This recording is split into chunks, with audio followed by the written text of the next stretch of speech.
Back to time, to the day when I was a child,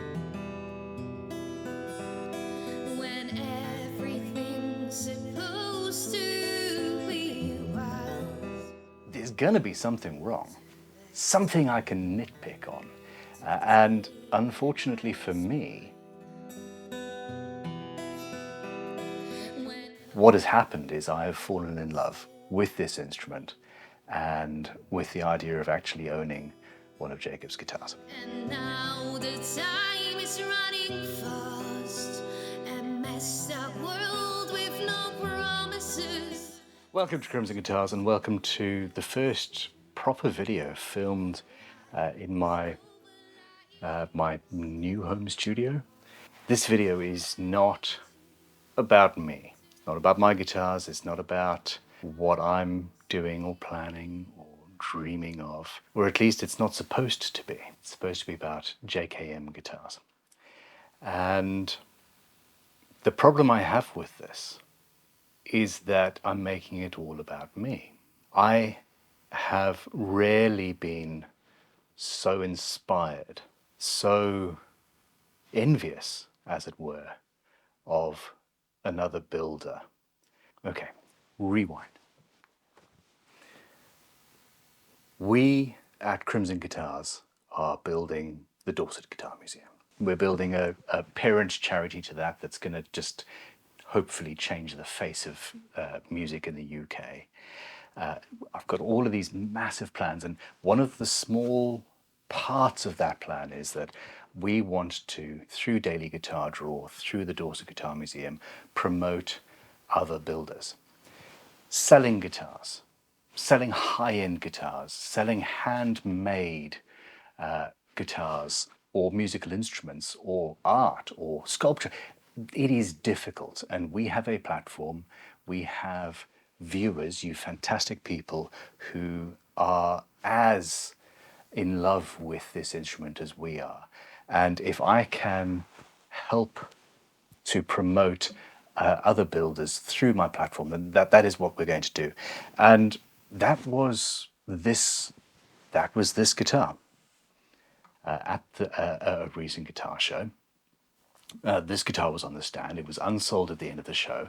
And I said, tell you what, let me do a review. Let me do a Luthier's teardown and we'll look at the guitar and see what happens. We'll sell tickets on Daily Guitar Draw so people can potentially win it. And you get a guitar sold, I get this amazing thing to investigate and love and look at it and all of that.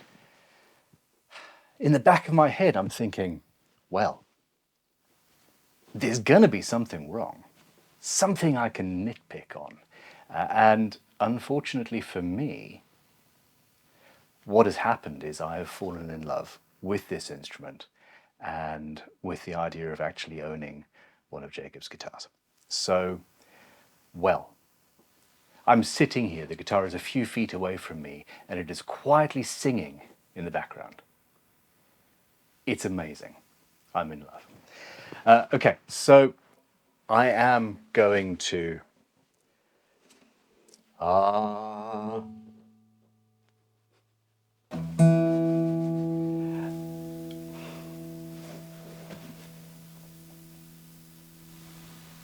Enough and no more. I have a problem with saying to myself, I'm going to do this.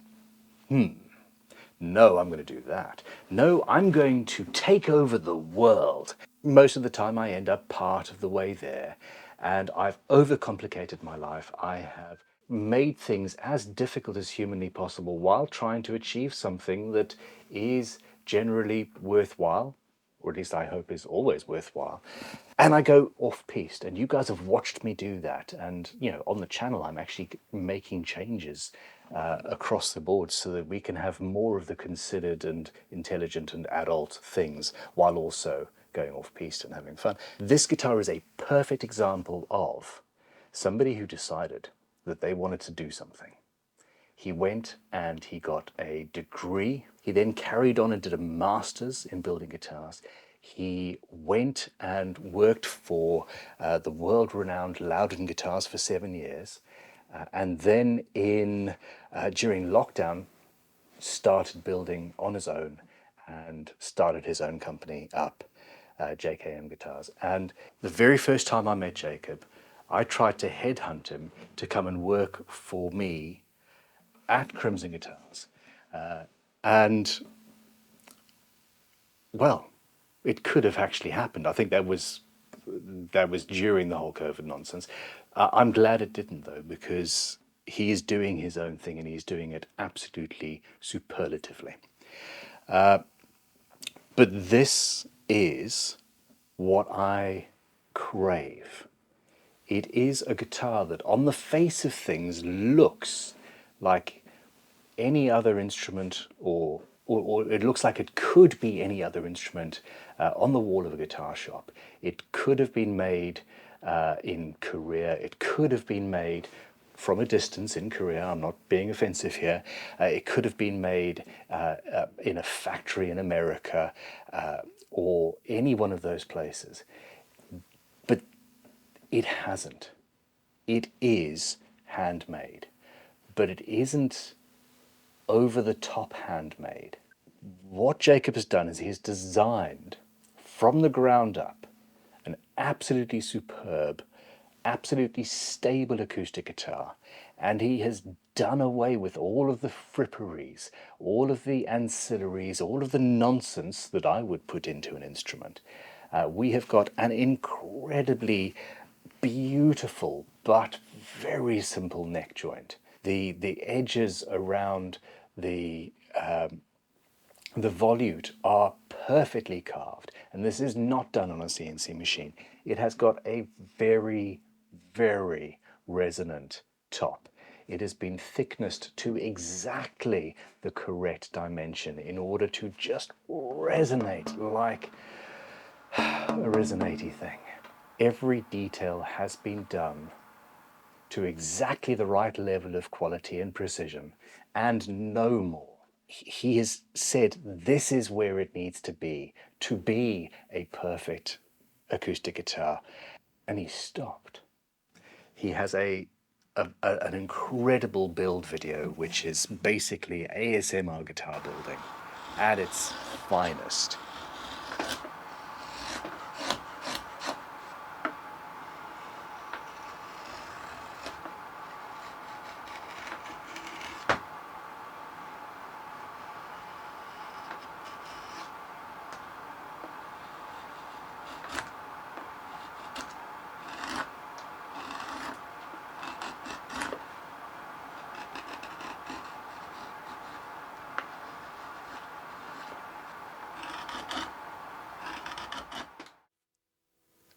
I'm watching this video and re-watching this video and thinking, do you know what?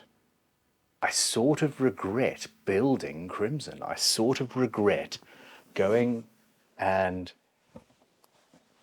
creating this thing where I've got all of the staff and all of the disparate facets of the company. We make tools, we've got the guitar building school, we've got the museum now in progress, we've got daily guitar draw, and there's more things that I'm, vintage tool shop. There's all sorts of stuff going on, but really, I kind of wish I was sitting in a workshop on my own, maybe in Northern Ireland,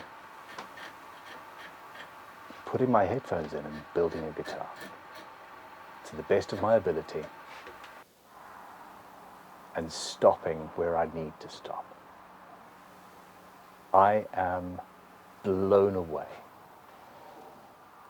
I'm blown away. I will talk about it, and you've already heard it being played by far better musicians than I am. But I needed to start with how it made me feel. And it's complicated.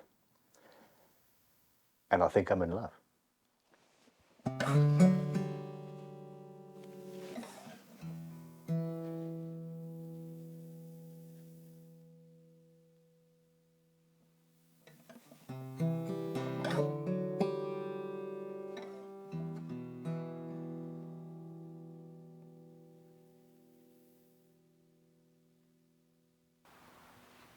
There is something almost zen-like about a fine acoustic instrument. And I would argue that you lose some of that. You lose some of that in a mass-produced guitar. To a certain extent, the heart that a musician puts into something, and the heart and passion and knowledge and skill that a luthier puts into something,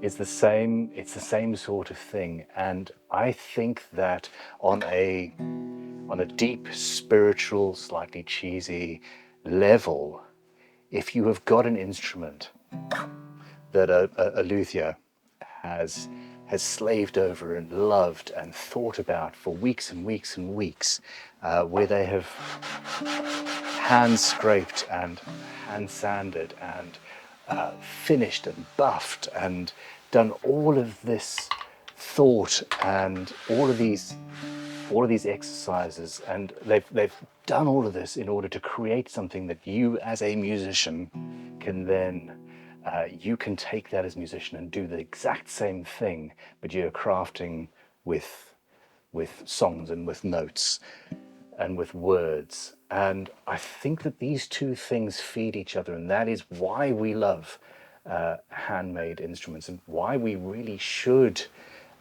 support the independence, the young guys who are taking their passion and creating with it, whether it is a physical instrument like this, or a piece of art, or a painting, or a sculpture, or a song, or a band, or a movement. Wow, I'm feeling, damn it. That is what this guitar does to me. Okay. Let's get on with a quick review, shall we? I have always loved mahogany instruments. My original training was as a builder of viola da gambas and instruments like that. And even in the 17th century and earlier, some of the best sounding instruments available were made out of nothing but mahogany.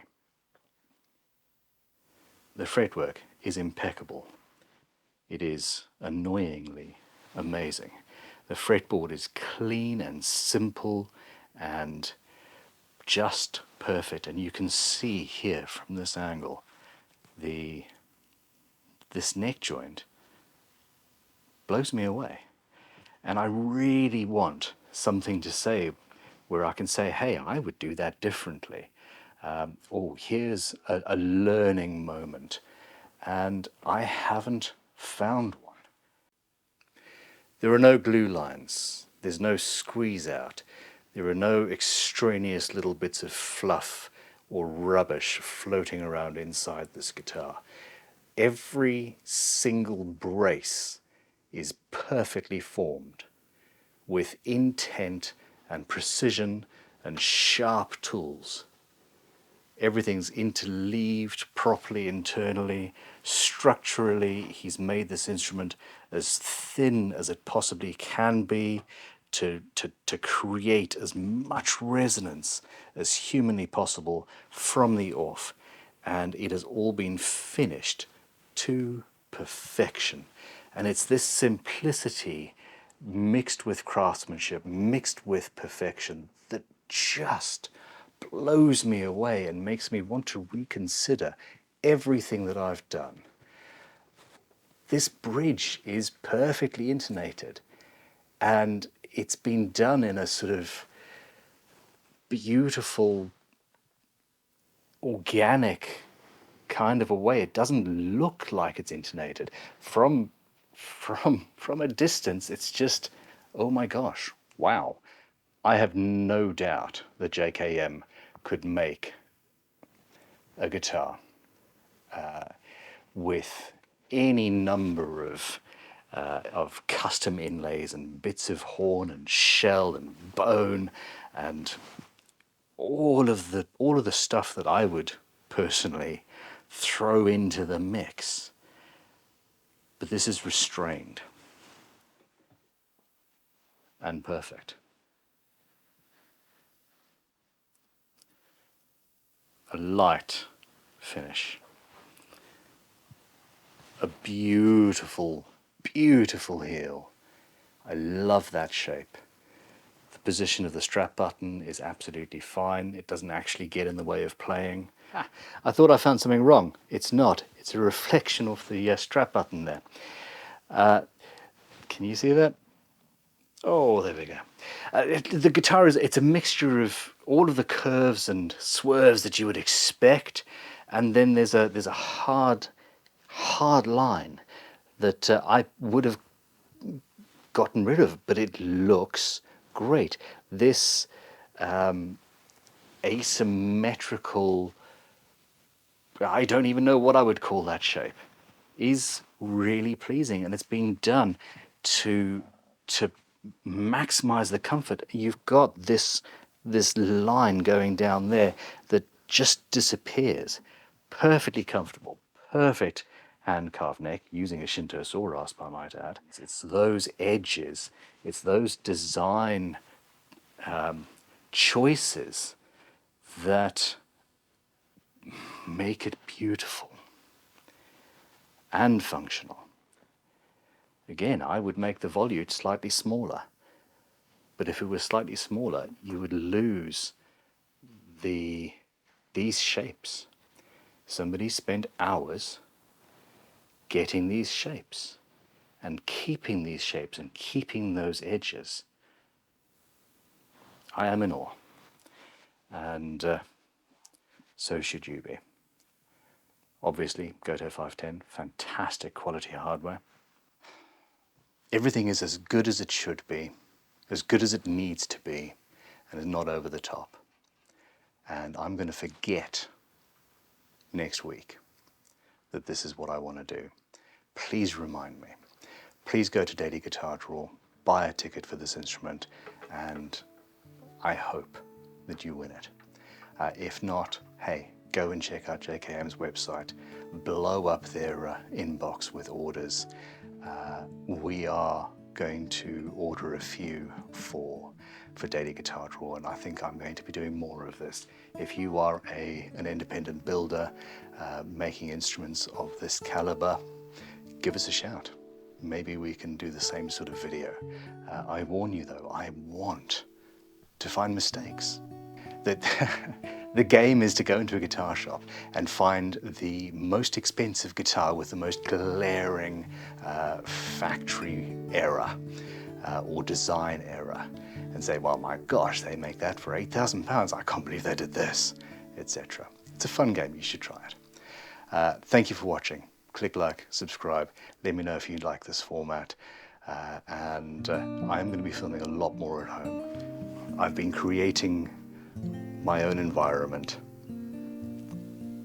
designed around helping me to deal with myself. And yeah, this is it. I can promise you some very interesting content coming up. Thanks for watching. I love you guys. I'll see you soon. Goodbye.